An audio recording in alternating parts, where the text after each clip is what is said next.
ಆದರೆ ಅಕ್ಷಯ ತೃತೀಯದಂದು ಚಿನ್ನವನ್ನು ಖರೀದಿಸಲು ಸಾಧ್ಯವಾಗದವರು ಈ ವಸ್ತುಗಳಲ್ಲಿ ಯಾವುದನ್ನಾದರೂ ನಿಮ್ಮ ಶಕ್ತಿಗೆ ತಕ್ಕಂತೆ ನಿಮ್ಮ ಮನೆಗೆ ತಂದರೆ ನಿಮ್ಮ ಜೀವನ ಚಿನ್ನವಾಗುವುದರಲ್ಲಿ ಯಾವುದೇ ಅನುಮಾನವಿಲ್ಲ.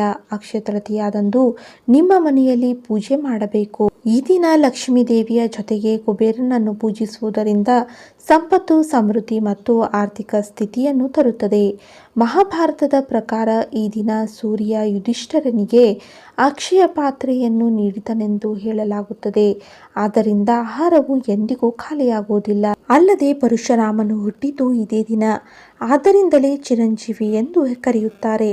ಕುಬೇರನಿಗೆ ಸ್ವರ್ಗ ಮತ್ತು ಸಂಪತ್ತಿನ ಜವಾಬ್ದಾರಿಯನ್ನು ನೀಡಿದ ದಿನವಿದು. ಮೊದಲು ದೇವರ ಪಟಗಳನ್ನು ಒರೆಸಿ 9 ಗಂಧವನ್ನು ಹಚ್ಚಿ ಕುಂಕುಮವನ್ನು ಹಾಕಿ ದೇವರ ಪಟಗಳಿಗೆ ಕೋವಿ ಹೂವು, ಚಾಮಂತಿ ಅಥವಾ ತಾವರೆ ಹೂವುಗಳಿಂದ ಅಲಂಕರಿಸಿ ನಂತರ ಎಳ್ಳೆಣ್ಣೆಯಿಂದ ದೀಪವನ್ನು ಬೆಳಗಿಸಿ ಈ ದಿನ ಮಾಡಿದ ಪೂಜೆಗೆ 1000 ಬಾರಿ ಪುಣ್ಯ ಸಿಗುತ್ತದೆ. ನೀವು ಅಕ್ಷಯ ತೃತೀಯ ದಿನದಂದು ಶ್ರೀಮಂತರಾಗಲು ಬಯಸಿದರೆ ನೀವು ಈ ಕೆಲಸಗಳನ್ನು ಮಾಡಬೇಕು. ಶ್ರೀಗಂಧ, ಅಕ್ಷತ, ದುರ್ವ, ಕಮಲಗಟ್ಟ, ಲವಂಗ, ಏಲಕ್ಕಿ, ವೀಳ್ಯದೆಲೆ, ಹಣ್ಣುಗಳು, ಹೂವುಗಳು ಇತ್ಯಾದಿಗಳನ್ನು ಶಿಫಾರಸು ಮಾಡಬೇಕು.